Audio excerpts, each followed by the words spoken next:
nag-complain kasi sa amin eh. Naabuso mo na yung pamangkin niya. Tita Ivy, maayos po yung lagay ko dito. Eh ma'am, kung ayaw sumama ng biktima, hindi natin siya mapipilit. Sobrang lalim pala ng away ng pamilya natin, no? Hindi naman dapat tayo nadadamay sa ganito eh. Kaya matatapos to. Junior, alam mo hindi makakabuti kay Rachel lang tumira sa pamamahay mo. Hindi naman ibabalik sa inyo si Rachel. Sa pamilya niyong nagtaboy sa kanya. Sa pamilya niyong pumatay sa lolo ko at sumira sa mukha ng nanay ko. Hindi niyo alam kung anong talagang nangyari sa amin ni Laura. Kung hindi niya ako tinry doon, hindi nila kukunin sa akin ang anak ko. I'm sorry, Tita Ivy. Nakumpleto mo na lahat agad. Saktong-sakto nandyan si Sir Alfred. Sir Nelson. Si Miss Ivy Tan ba to? Yung tungkol kay Nelson Solano po. Matagal na po siyang patay. Sinong Nelson? Ako si Alfred. Alfred Benitez. May anak ang Tita Ivy mo? So kung may anak siya, sino at nasaan? Decided ka na dito ka na magstay sa Manila.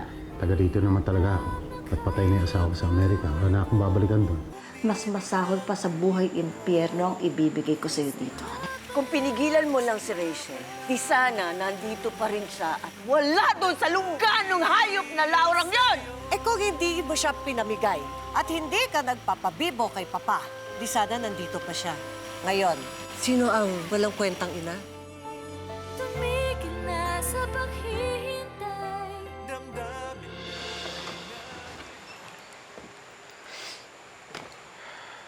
Oh, bakit?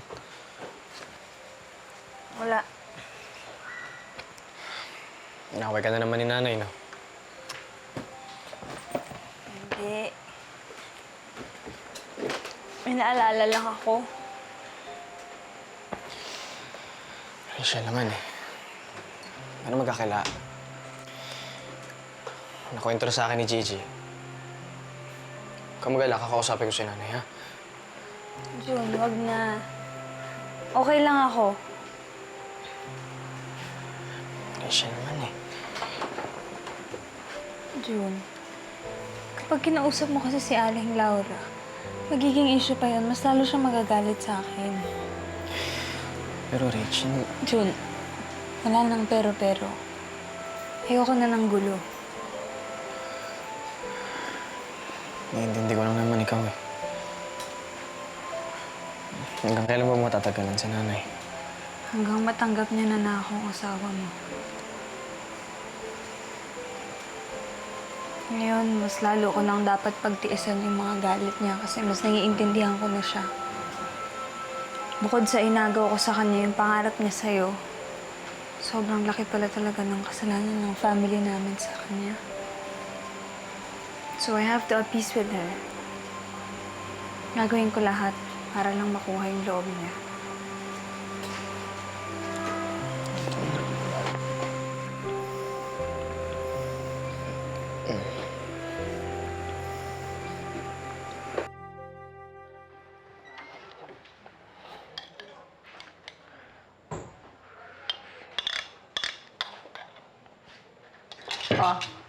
O ano?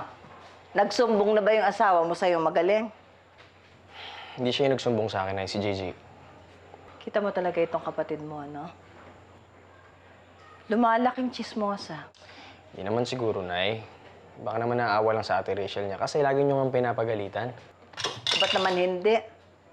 Eh, sinayang yung 1 kilong karning baka na sana ihahanda ko para sa inyo. O ngayon, wala na kayo nakain karning baka. Ay naman eh.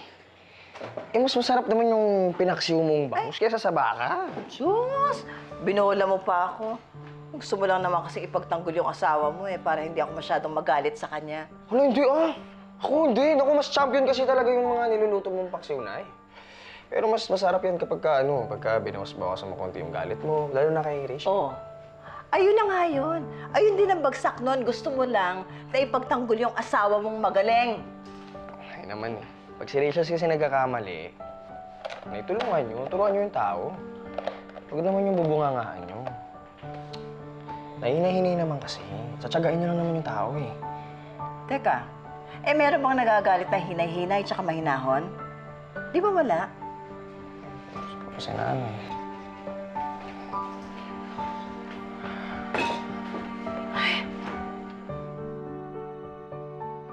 Naipabili nga ng gamot pang sakit na ulo. Ito yung bad. Bakit, Junior? Nag-away na naman ba ang nanay mo at ang asawa mong Chikwa? Kaya sumakit ang ulo mo? Una na ho. Brad, huwag ka na magulat. Siyempre, balitang-balita na yan dito. Saka isa pa, may tatago ka pa ba sa mga chismosa nating kapitbahay? Ganun ba yun? Ganun yun. Hirap maging referee, no? Tol, di naman mahirap maging referee. Nahihirapan ako pumagit na eh. Hindi ko alam kung sino kakampihan ko eh. Alam mo kung nandito si tatay. Malamang di ako mahirapan. Ngayon ko nga lang nalaman na dinadaan lang niya sa tawa lahat, dinadaan niya sa biro. Hirap pala na ginagawa ni tatay.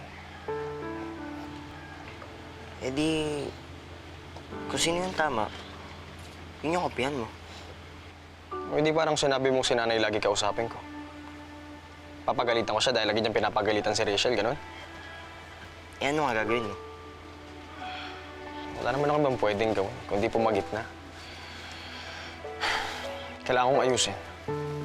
Parehas ko silang mahal eh. Para akong pumapagit na sa nag-uumpugang bato. Hirap bumalanse. Sana lang di ako mapipit sa gitna.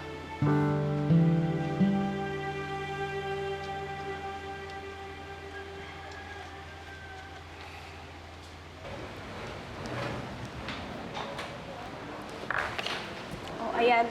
Coffee. Rich, are you sure hindi ka alis kila June?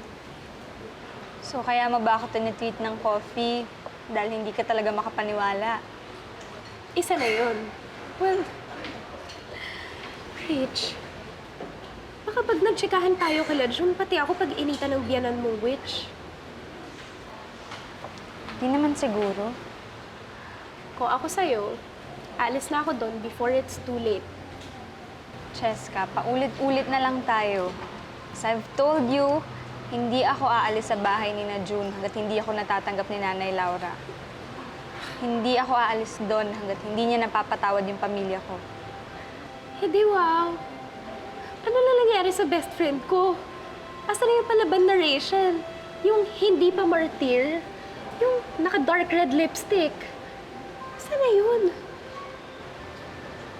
Wala na. Patay na siya. Sinira niya yung buhay ko, kaya gusto kong baguhin yung sarili ko. Hindi lang para sa akin, pati na rin sa baby ko. I'll be a good mom para sa kanya. Hindi ko hahayaan na maranasan niya kung ano man yung mga naranasan ko.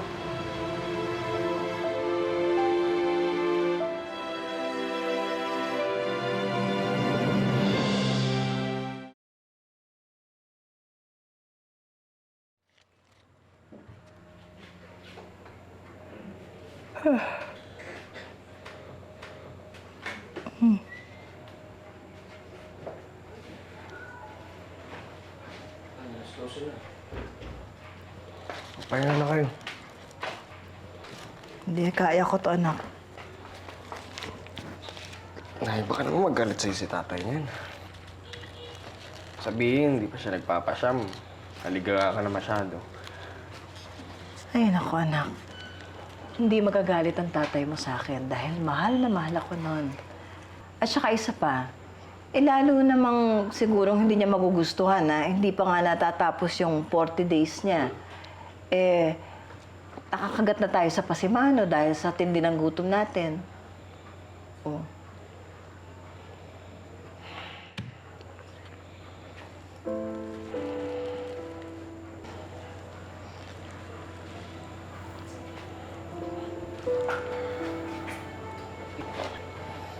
Ay.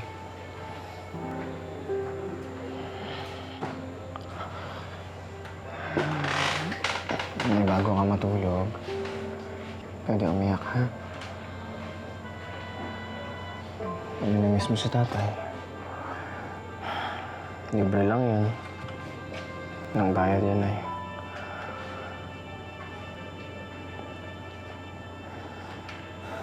Alam mo, anak, hindi naman kailangang umiyak o magmukmok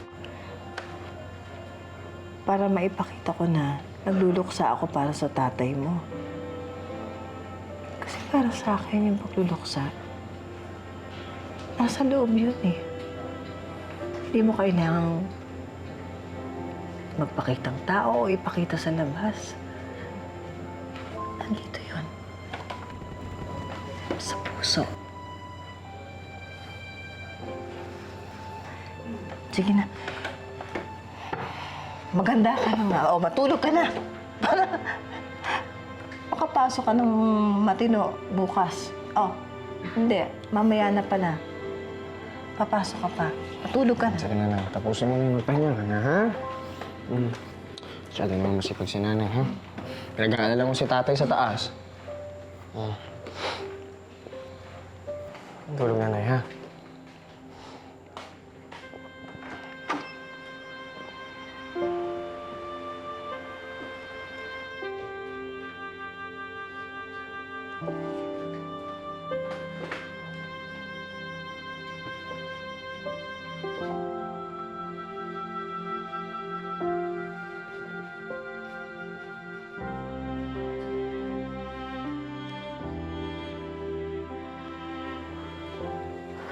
Sito, kung nasan ka man ngayon, sana gabayan mo ako at ng mga anak mo. Sana bigyan mo ako ng lakas para makayanan ko pa lahat.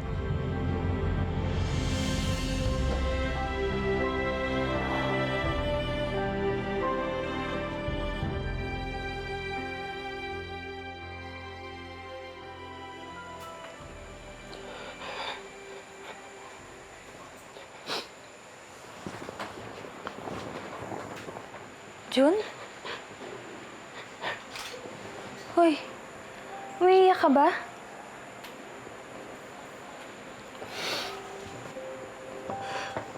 Rachel, pasensya ka na. Hindi ko kasi mapigilan, eh. Bakit? May problema ba? Wala. Hindi ko lang kasi may iwasang mamiss si tatay. Alam mo kung kahit anong isipin ko nakakatawa, hindi ka matatawa. Hindi mo napipigil ng maiyak. Kasi yan sakit eh. Sige lang. Iiyak mo lang yan. Boys can cry. Hindi naman yan makakabawa sa pagkalalaki mo eh. Si nanay kasi hindi umiiyak eh. Alam mo yun, sobrang tatag na. Kaya ako nahihiya sa kanya eh. Ako tong lalaki sa pamilya, natitirang lalaki. Na dapat ako yung matatag. Na dapat ako yung kakapitin nila Gigi, pero wala mahina.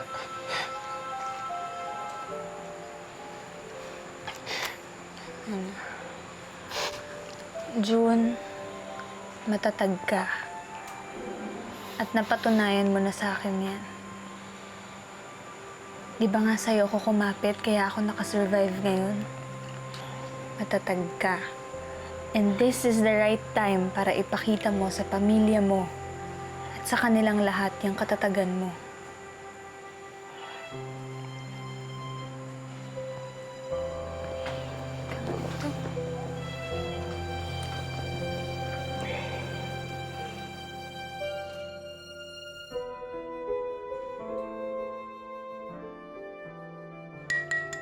Oy, kain na mabuti. Ano ka ba? Apo, Nay, kakain po ako ng kanin. Oh, ba't di ka nakabihes? Hindi ka ba papasok? Mamayang hapon pa, Nay. Si Rachel kasi may pasok ngayong umaga eh. Pupunta ako kung palaisdaan. Kakausapin ko si Mang Baste. Baka naman pwedeng ako yung pumalit kay tatay. Alam ko naman kung paano mag-alaga ng isda eh. Correct ka dyan, Kuya. Di ba ikaw ngayon lagi sinasama ni Tatay dati sa palaisdaan bilang assistant?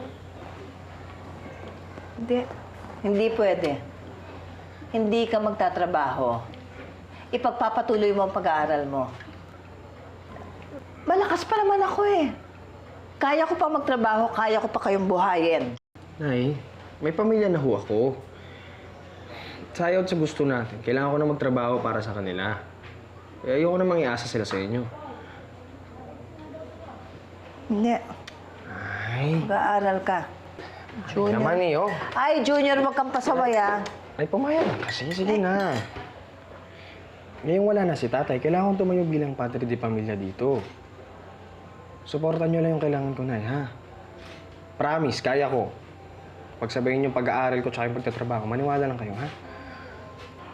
Sige na nga. Oh. Sige na, papayagan na kita para kay pang tinawag kang manager ng tatay mo kung hindi naman ako maniniwala sa'yo. Ayun naman yung gusto ko sa nanay ko, eh. Oh, may tiwala to, eh. Nanay Laura, ako ho, pwede rin po akong magtrabaho habang nag-aaral. Ah, dyan ako hindi papayag. Ay, hindi. Tama. Pagtrabahuin mo tong asawa mo. Kasi wala namang ginagawa yan dito kundi humilata, bisitin ako buong araw. Ay. Oo, magtrabaho ka. Diyan ka na naman, eh. Nagbuntis si Rachel, ha? Mamaya kung anong mangyari sa baby namin pag pinagsabay pa niya yung pag-aaral tsaka trabaho, eh. Pero June, Rachel, hindi ako papayag, okay? Huwag mo na ipilit, ha?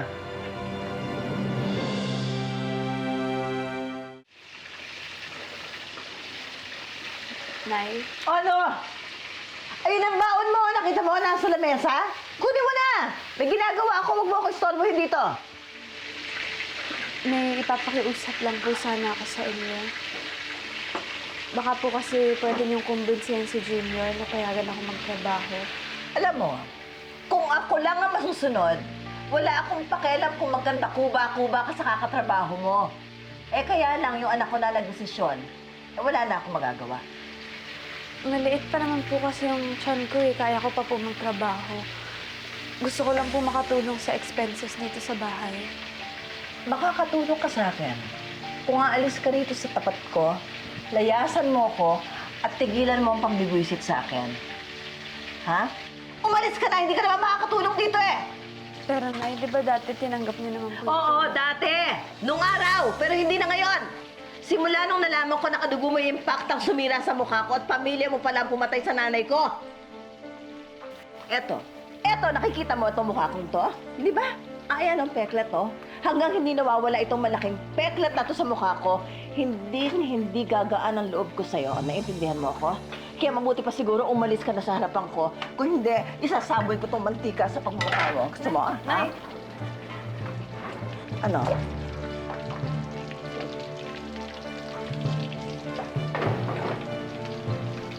Pasalamat ka, ha? Na dinadala mo yung bata na yan na apo ko.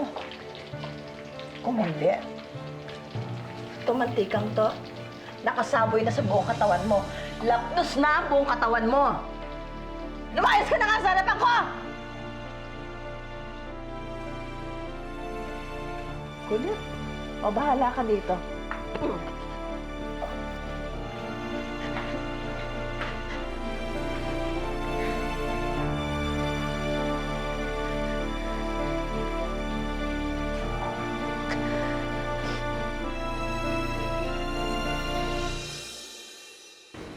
Eh kung concerned talaga sa'yo si June at sa baby niyo, bakit di ka na lang mag-call center?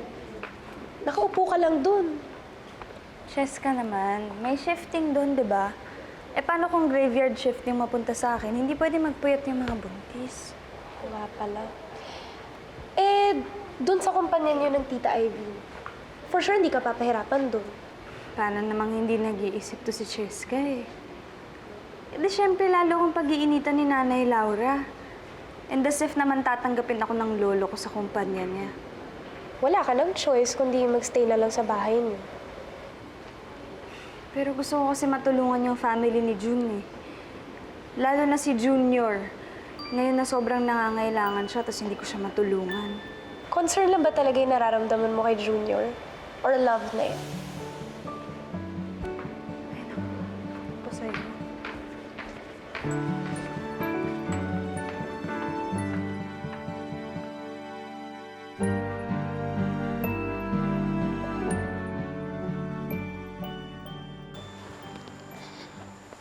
Nay, Gigi. Ano po, Nay? Gawang ka ng Diyos, anak. Ano yung dala mo, kuya? Ay, tumagang hilaw para sa ate Rachel mo. Kaya naman lang isa. Ano ba to? Anak, Gigi, huwag ka nang humingi sa kuya mo. Baka hawa ka pa sa paglilihi ng babaeng yan. Nay. Ay, Rachel, ito na yung pinapabili mo.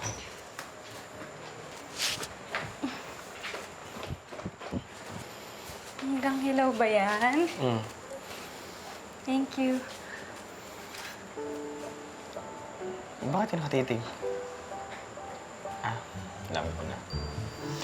Nagagapuan to sa asawa nito, ano? Ito na yan. Konti. Konti! Teka, magaling ako magdagdag.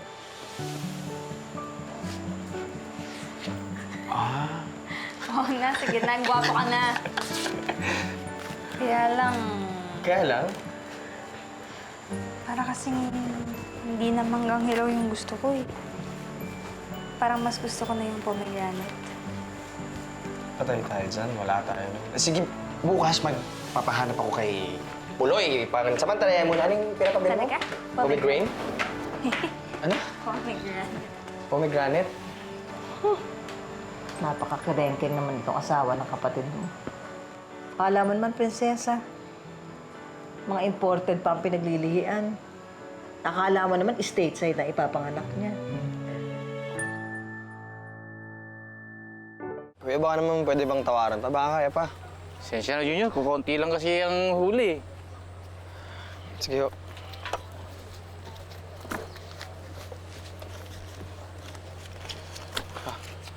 Salamat, boss. Galing ka na to, ha? Okay. Ano to, nabili mo? Wala, tol eh. Walang pomegranate pero nakabilang akong bayabas. Masarap din naman to, Min. Tol, baka mamaya hindi mo gustuhan ni Rachel yan, ha? May yung anak ko, mangati pa. Ba, anak na rin tawag mo ah. Bakit? Paninindigan mo talaga yan? Mahal ka na ba ni Rachel kaya ganyan ka umasta ha? Paramdam ko to, eh. Nagagapo na sa akin yung tao. Yung mga tingin sa akin nalalagkit. Malagkit? Malagkit? Ikaw na. Tulungan mo na ako dito. Tara na. Bigat eh. Dali mo. Kaya ba?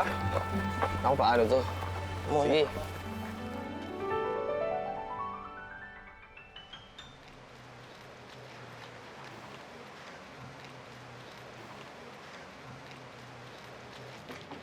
Nay, Gusto mo ba talagang makatulong sa gastusin dito sa bahay? opo. Kukumbinsihin niyo na po si Junior na payagan ako magtrabaho? Hindi na kailangan. Ngayon mo lang naman gagawin to eh. Bukas ako naman. Kapos na ako sa oras sa paggawa ng battle bangos eh. Tsaka eto, tinda mo sa palengke.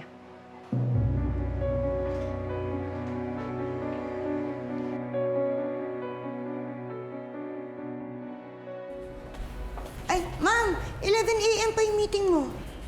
Ay, hindi ako doon pupunta. Dadalawin ko si Rachel. Pag hinanap ako ng papa o ni Achi, sabihin mo nag-client call ako, ha? Pero ma'am, mamaya galit pa sa'yo yung halimaw doon. Baka kung anong gawin sa'yo noon. Kaya nga mas lalong kailangan kong puntahan si Rachel eh. Kasi baka siya naman pagdiskitahan ni Laura.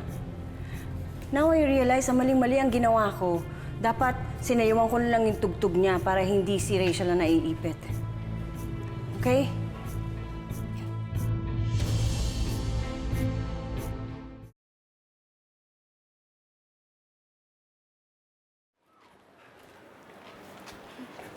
Rachel? Bakit may ganyan ka? Ba't may dala kang ganyan? Saan ka papunta? Bakit? Gusto ko siyang pagtindahin ng isda sa palengke eh. May reklamo ka ba? Rachel? Tita Ivy, ako po yung nag-volunteer na gawin to. Sige na, umalis na po kayo.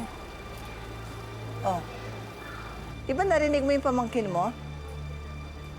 Siya naman ang nagsabi na okay lang sa kanya. O hindi ko naman pinagpipilitan yung ginagawa niya. Pwede ba umalis ka na rito? O baka naman gusto mong sabuyan lang yung kabilang mukha ko ng asido?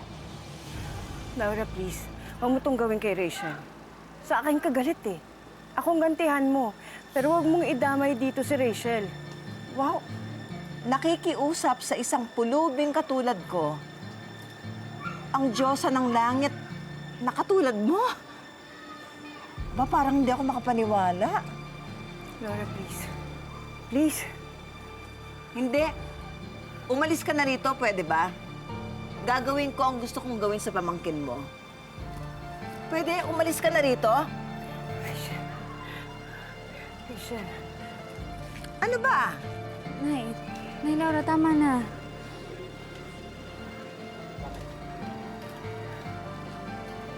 Teka muna. Ako ba gusto niyong pagtulungan magtiya?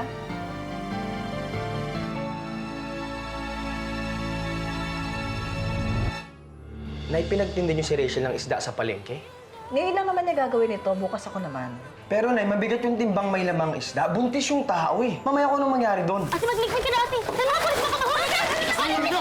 Kasi nabihan namin kayo, bawal kayo magtinda dito.